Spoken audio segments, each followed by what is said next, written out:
In the world of board game media production, one man retains the integrity and tenacity to rise above the rest and compile the definitive list of the 100 best board games of all time. And that man, that legend, is Tom Vassell of the Dice Tower. And some guy named Chaz Marler's apparently made his own top 100 list. Because Tom asked him to. No, I didn't. I'm Chaz Marler from Pair of Dice Paradise, welcoming you back to the next installment in this list of my top 100 board games of all time. This episode will finish off the first half of our list, going from numbers 60 through 51. So, let's not waste any more time, and let's continue with number 60. One of the things that I've discovered while I've worked on this list is how to be honest with yourself when it comes to ranking games. There's certain things about a game that can directly affect where it lands on this list. The levels of strategy, what kind of tactical decisions you have to make, certainly the components. But what about the game's name? Specifically, how it's spelled. Because number 60 on my list is a game called Super Motherload. But I'm pretty sure that's not how Motherload is supposed to be spelled. When I was a wee lad in 2nd and 3rd grade, my best friend had a Franklin computer. Franklin. We've been making calculators for nearly a decade, so we're pretty sure we could make a computer.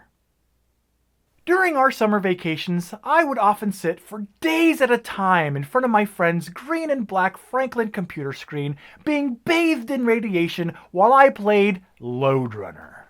Oh, how I loved Lode Runner. This game continued to hold such a special place in my heart that years later, when I got my own Commodore 64 computer, the first game I went out to purchase for myself was going to be Lode Runner.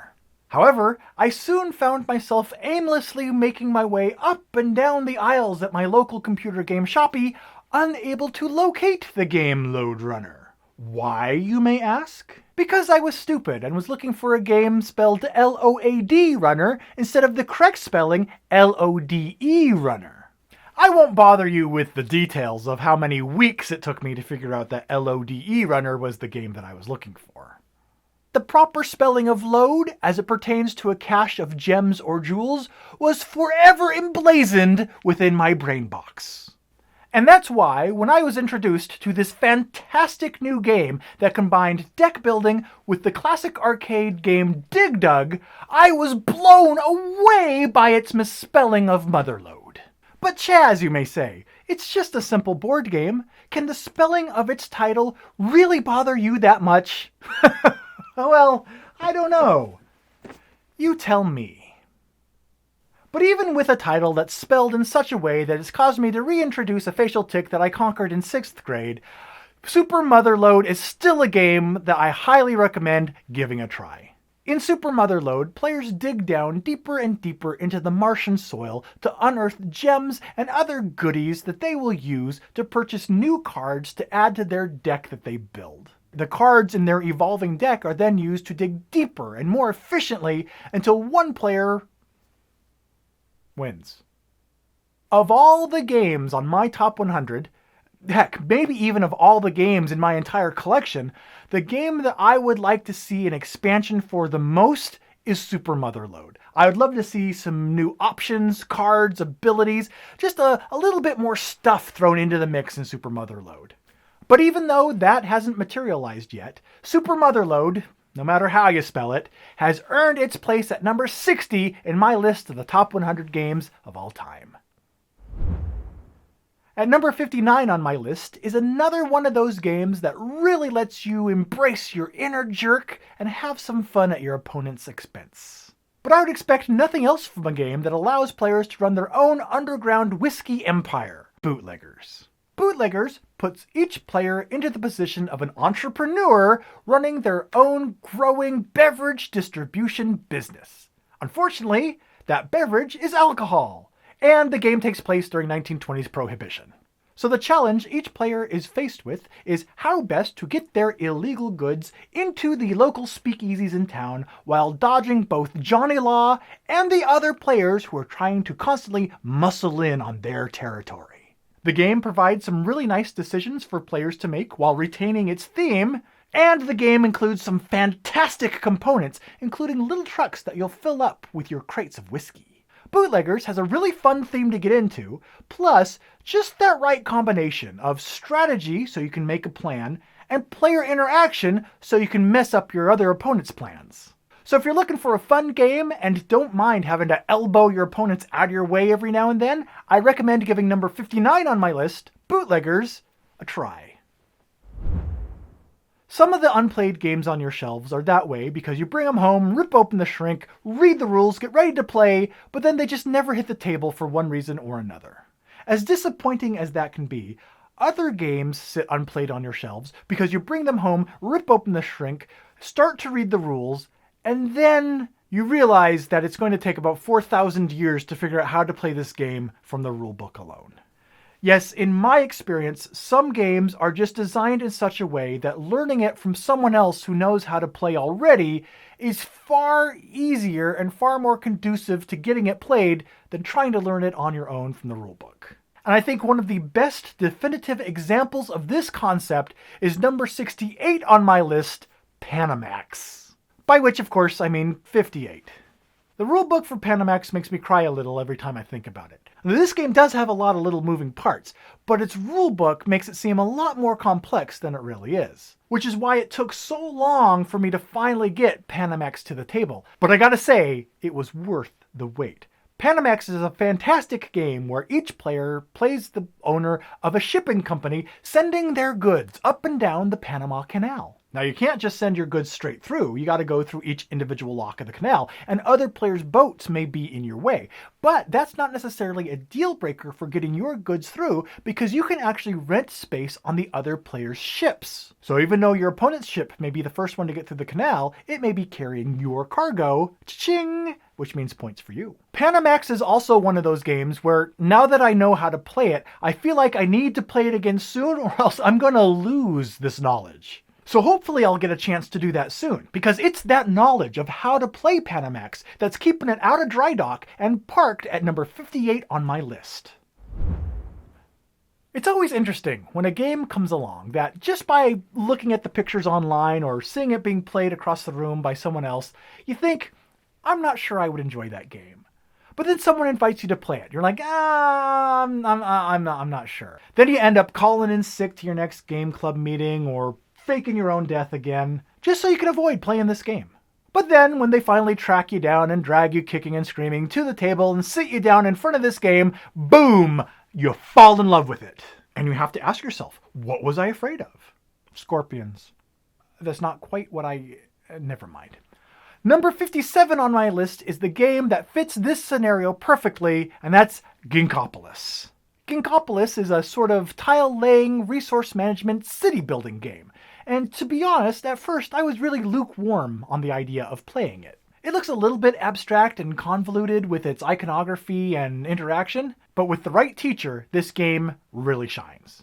In fact, after finally giving in and playing Ginkgopolis, I fell in love with it so much I went right out and tracked down my own copy. At least I tried to. Because by that time I discovered that the game was out of print and sold out everywhere except overseas. But I enjoy this game now so much that I didn't let those barriers stop me. I finally did track down a copy in French.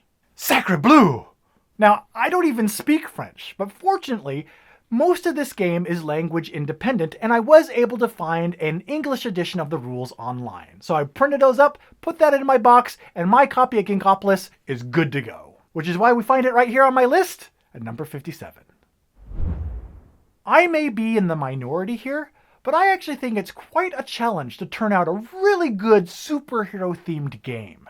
I don't know what it is, but a lot of the superhero-themed card and board games really just don't grab my attention. Which is one of the things that makes the superhero-themed games that do strike a chord with me seem that much more special. Such is the case with number 56 on my list, the new version of the Versus card game 2PCG system. The game may have reached higher on my list if it didn't take me over a year to figure out that 2PCG stands for two-player card game. Again, remember, this is the kid that took months to realize that Lode Runner was the same game as Lode Runner. The Versus card game is intriguing to me because players can put together their own team of superheroes and or villains in the form of a customized deck, and then take that deck into battle against other superheroes and or villains. That's the nice thing about superheroes. They're always willing to fight either a villain or another hero due to a simple misunderstanding.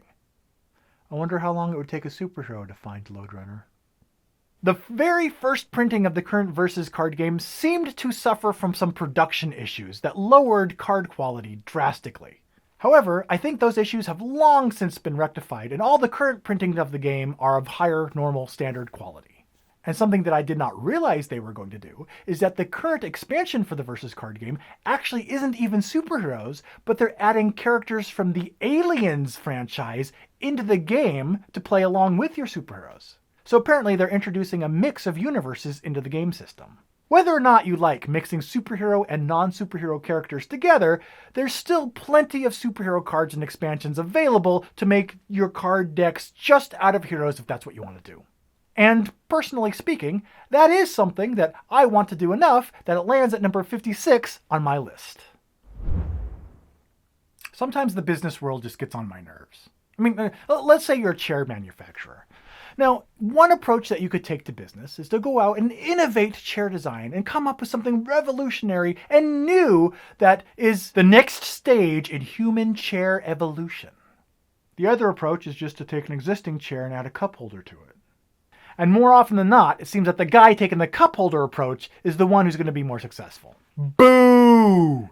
And this concept can apply to any industry, including board games. When do you choose to invest your time into designing a truly revolutionary new board game concept?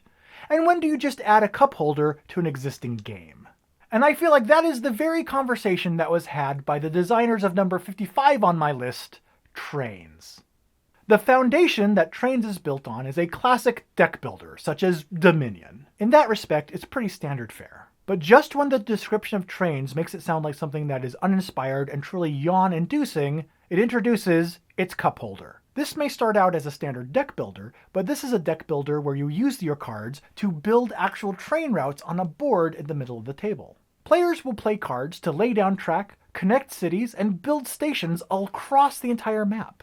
The presence of the board in this deck builder adds a new layer of interaction with the players, because where you place your tracks and when will have a direct effect on where your opponents can lay their track and how expensive it is for them to do so. So, at the end of the day, is Trains a game that truly stands on its own, or is it just another deck builder that has a cup holder attached? Personally, I currently see it as a game that can stand on its own. However, the lifeblood of any deck builder is in its cards, and introducing new cards through expansions is how you give a game like this legs and longevity. And to date, only one expansion for Trains has been released. So, while Trains has chugged its way up to number 55 on my list so far, without future expansions being released, it may backslide as time goes on. But for now, this is where we find it. Another one of those games that at first glance makes you go, I don't know, is number 54 on my list, Seasons. Seasons is another game that combines deck building with lots of other components, including a board. But it took me a little while to commit to playing Seasons. In fact, I'll admit the thing that pushed me over to giving it a try was its big chunky dice.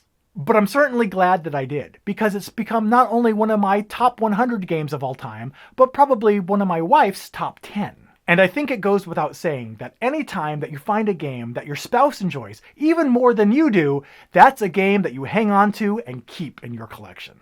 And that's why Seasons dawns at number 54 on our list. They're not as prevalent on my top 100 list as they could be, but I am someone who enjoys a good gambling and betting game. And that's why number 53 on my list is Camel Up. In this game, Hold it right there. Joel Eddy from Drive Thru Review? Is that you? Hold it right there, Marler. You are in direct violation of the top 100 board game countdown bylaws. Oh, come on. Now what is it? I've got it right here on my phone. Subsection 79-B, paragraph 12, clearly states that the reviewer to assign a game to a number on their list retains exclusive rights to that game in that spot until such time as they re-rank them. And this ruins my day, how? Camel Up is currently my number 53 on my top 100 list of games of all time. It is? Yes, since 2015. Really? Well, you know what this means, Joel? That you're prepared to settle out of court? We're Camel Up twinsies! What? I'm not your twinsy. Twinsies! Twinsies! Please stop saying that. Oh man, this is so exciting. We could play Camel Up together, at the next convention. And we could do it while wearing matching jumpsuits. Jumpsuits? Oh man, maybe we could even have our own theme song, something like Chaz and Joel know the place to be. It's Rockin' Camel Up at 53. Chaz, guess what? I was mistaken. It was my bad. Camel Up was not my number 53. Camel Cup was my number 53. Oh, okay. Completely different game. Just forget I said anything. I apologize. Carry on with your list. All right. Well, thanks for stopping by, Joel. Number 53 on my list is Camel Up. And this is a betting and gambling game where players are wagering on a strange, crazy camel race. In Camel Up, the players will be betting on a herd of camels that are racing around a small racetrack. Players can bet on where each camel is going to place in each individual round of the race, or the overall winners or losers of the race in total. Players can also help gum up the works by placing tokens on the racetrack that will either boost camels forwards or backwards when they land on them. The result is a truly fantastically bizarre camel race, in which any camel can come from behind at any time to end up winning it all, whether you want them to or not. Among the many things that Camel Up has taught me is to never count out orange until the very last die is rolled. Another great thing about this game is that it still plays fast, even with its full complement of 8 players. I've found it to not only be a great filler game with fellow gamers, but also to serve as a good gateway game with new players who aren't as familiar with our hobby. And that's why Camel Up comes in 53rd place in the list of my top 100 games of all time. Number 52 is another one of those games that I like, not only because it's a fun game, but also because I appreciate how it uses dice in a unique way. The year is the future, and the game is Alien Frontiers. Alien Frontiers was one of the first board games funded through Kickstarter successfully enough that it made people stop, raise their eyebrow, and look at Kickstarter and realize this Kickstarter thing has potential. And since then, at least a dozen more games have been successfully funded on Kickstarter. Alien Frontiers, at its heart, is a worker placement game, except the workers that you're placing are dice. And the numbers you roll on the dice on your turn are going to help determine which spaces on the board you can take advantage of. But not only that, the game utilizes the Martian landscape to introduce even an area control element to the game. The combination of these things together makes Alien Frontiers feel to me like it has a little more player interaction going on than just the standard worker placement game would. And that's why I dig it. Dig it so much, in fact, that it still has its place as number 52 on my top list of games. A couple minutes ago, while I was talking about seasons, I mentioned that any game that you can find that your spouse also enjoys makes that game just a little bit more special. And such is the case with number 51 on my list, Marvel Legendary. This is a deck building game where you and your fellow players will be amassing a team of superheroes and going after villains that are invading the city, working your way towards a mastermind who's up to something sneaky and no good. Each of the teams that the players are amassing separately are working together to combat and defeat this evil menace. Succeed, and the city is saved. Fail, and you all fail together. Now, Marvel Legendary specifically is one incarnation of this entire legendary deck-building line. Several other universes have now individually been introduced into the Legendary line. such as Legendary Aliens, Legendary Predator, Legendary Firefly, Legendary Big Trouble in Little China. And among them all, Marvel Legendary seems to be among the simplest and most straightforward to play, which isn't necessarily a bad thing. Also, several minutes ago, when I was talking about trains, I mentioned how expansions are the lifeblood that give legs and longevity to a deck building game. And at this point, so many expansions have been released for Marvel Legendary that I actually have lost track of how many that there actually are. There's now a wide array of heroes to choose from, a wide array of villains to fight, and a wide array of evil schemes for them to try and hatch. Altogether, I wouldn't be surprised if there's like over 1 trillion different variations now that you could play of this game. And of those variations, I've won 3.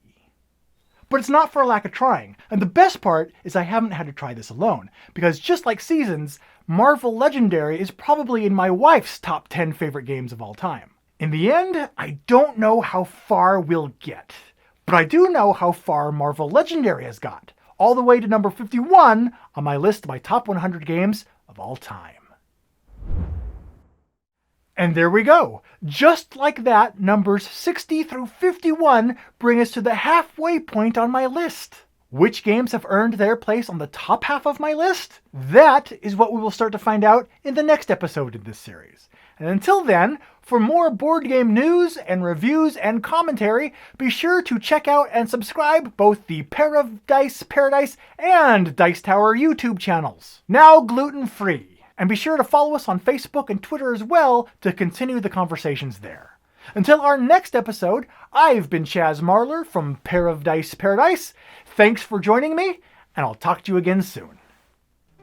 Thanks so much for watching the Dice Tower videos. Find more great videos and reviews as well as our top-rated audio podcast at Dicetower.com.